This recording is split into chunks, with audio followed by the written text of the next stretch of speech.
हरे कृष्ण राधे राधे।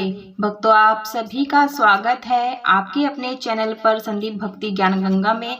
आप सभी को 5 दिवसीय दीपावली की ढेरों शुभकामनाएं और धनतेरस की ढेरों शुभकामनाएं। भक्तों, आज की इस वीडियो में मैं बताऊंगी कि जो हम धनतेरस पर झाड़ू लाते हैं उसका पूजन हमें किस प्रकार से करना होता है, क्या क्या सामग्री की आवश्यकता रहती है और सही तरीके से झाड़ू का पूजन किस प्रकार से करें। झाड़ू से संबंधित जितने भी नियम हैं और सावधानियां हैं उससे संबंधित वीडियो चैनल पर डाली हुई है, उसे आप देख सकते हैं। लिंक मैं आपको डिस्क्रिप्शन में दे दूंगी।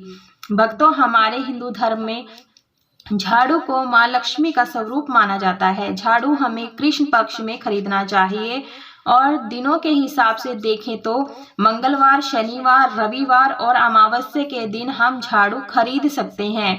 ये बेहद ही शुभ मानी जाती है और जब हम धनतेरस पर झाड़ू खरीद कर लाएं तो वो हमें छुपा करके आनी चाहिए, यानी लेकर आनी चाहिए, ताकि हमें कोई टोके ना कि हम झाड़ू लेकर के आ रहे हैं। तो भक्तों, झाड़ू बुराई नकारात्मक को निकाल करके पॉजिटिविटी घर में लाती है, अंदर लाती है, इसलिए इसे लक्ष्मी का स्वरूप माना जाता है। वास्तुशास्त्र के अनुसार झाड़ू और लक्ष्मी जी का बहुत ही गहरा संबंध माना गया है। यही सही ढंग से झाड़ू घर में लाने से और उससे संबंधित नियमों का पालन करने से लक्ष्मी की कृपा प्राप्त होती है। झाड़ू को पैर लगाना, उससे लांघना, ठोकरें मारना आदि बहुत ही ज्यादा हमारे जीवन में कष्टकारी परिस्थितियां पैदा हो सकती हैं। तो देखिए भक्तों, मैं आज नई झाड़ू लेकर आई हूँ।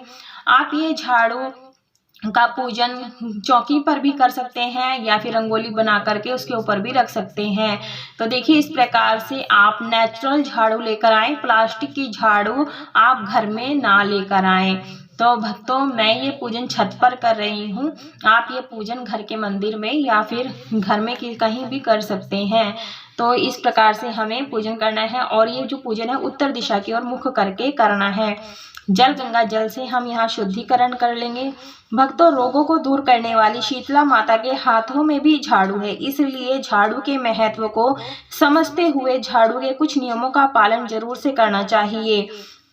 तो हम चंदन रोली से टीका कर देंगे। जब झाड़ू पुरानी हो जाए, झरझर हालत में हो जाती है, खुद वह के एक कचरा बन जाती है, फिर वह घर के कचरा कैसे साफ करेगी, तो उसे हम घर से निकाल देना चाहिए, बाहर रख देना चाहिए, बाहर निकाल देना चाहिए। तो इसके लिए भी एक नियम बताया गया है, अमावस्या या शनिवार को ही हमें झाड़ू को फेंकना चाहिए। तो इस तरह से हम वस्त्र रूपी कलावा बांध देते हैं 3 बार लपेट करके। आप चाहें तो दिवाली से अगले दिन, होली से अगले दिन, ग्रहण के बाद टूटी हुई झाड़ू को आप फेंक सकते हैं। भूल कर भी एकादशी में, शुक्रवार में, गुरुवार में, कोई भी लक्ष्मी पूजन का दिन होता है, उस दिन हमें झाड़ू नहीं फेंकना चाहिए। तो भक्तों, इस प्रकार से आप झाड़ू खरीदे, क्योंकि धनतेरस के दिन झाड़ू खरीदना बहुत ही शुभ माना जाता है। तो भक्तों, मैंने यहाँ पर झाड़ू को फूल अर्पित कर दिया, फूलों की माला अर्पित कर दिया है। आप यह पूजन सीधे जमीन पर भी कर सकते हैं, जैसे मैंने आपको बताया, गेरू से लीप करके या गाय के गोबर से लीप करके भी इस पूजन को कर सकते हैं। तो मैंने भक्तों यहाँ पर फूल अर्पित कर दिए हैं। भक्तों देखिए, हम एक नई झाड़ू लेकर के आए थे, मैंने आपको बताया, उसका पूजन करने वाली है। आप आज के दिन झाड़ू या सींक वाली झाड़ू या खजूर की झाड़ू, जिसे हम जूट वाली झाड़ू कहते हैं, उसे खरीद कर ले सकते हैं। लेकिन हमें धनतेरस के दिन भूल करके भी कभी भी प्लास्टिक की झाड़ू नहीं खरीदनी चाहिए, उसे शुभ नहीं माना जाता है। इस प्रकार से हम धूप दीप दिखा देंगे सभी को। भक्तों, ये जो पूजन है कुछ लोग धनतेरस के दिन करते हैं और कुछ लोग दीपावली के दिन करते हैं, तो दोनों ही दिन शुभ हैं। आप किसी भी दिन ये पूजन झाड़ू का कर सकते हैं। भोग में मैंने यहाँ बताशे का भोग लगाया, आप यहाँ पे चीनी मिश्री का भी भोग लगा सकते हैं, जल का भोग लगा देंगे। भक्तों, झाड़ू हमें हमेशा घर में छिपा कर ही रखना चाहिए, झाड़ू को कभी खड़ा करके नहीं रखना चाहिए, हमेशा लिटा कर ही रखना चाहिए। इस प्रकार से हम इन सभी चीज़ों को मिनस देते हैं। 3 बार 7 बार झाड़ू को बांध करके रखना चाहिए। खुली हुई झाड़ू नहीं रखनी चाहिए और झाड़ू खराब हो जाए तो तुरंत हटा देना चाहिए। लक्ष्मी माता से क्षमा प्रार्थना मांग लेंगे। झाड़ू को चौकी पर रख दिया जाता है, जल का छींटा इस तरह से आप कर सकते हैं। तो भक्तों ये बहुत ही शुभ रहता है। और कलावा बांध कर दे। जहाँ भक्तों साफ सफाई और स्वच्छता रहती है वहीं पर माता लक्ष्मी जी का वास होता है, इसलिए हमें झाड़ू का पूजन करते हैं। हमारे सनातन धर्म की एक बहुत ही अच्छी व्यवस्था है। हम हर उस चीज का पूजन करते हैं जिनका हमारे जीवन से संबंधित होता है।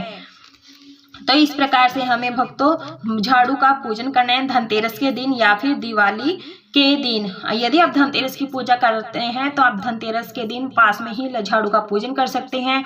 यदि आप दिवाली पर पूजन कर रहे हैं लक्ष्मी माता का तो उसके बगल में ही आप लक्ष्मी के साथ साथ पूजा के साथ साथ अलग से झाड़ू का भी पूजन कर सकते हैं। भक्तों झाड़ू पूजन करने की विधि आप सभी को कैसी लगी? मैंने बहुत ही सरल पूजा विधि बताई है। यदि आपको यह जानकारी पसंद आई हो तो वीडियो को लाइक कीजिएगा, ज़्यादा से ज़्यादा शेयर कीजिएगा। यदि आप मेरे चैनल पर नए आए हैं तो चैनल को सब्सक्राइब जरूर से कर लीजिएगा, साथ में बेल आइकन की घंटी को भी प्रेस कर लीजिएगा ताकि आने वाली नए वीडियोज़ की नोटिफिकेशन आप सभी को सबसे पहले मिल सके।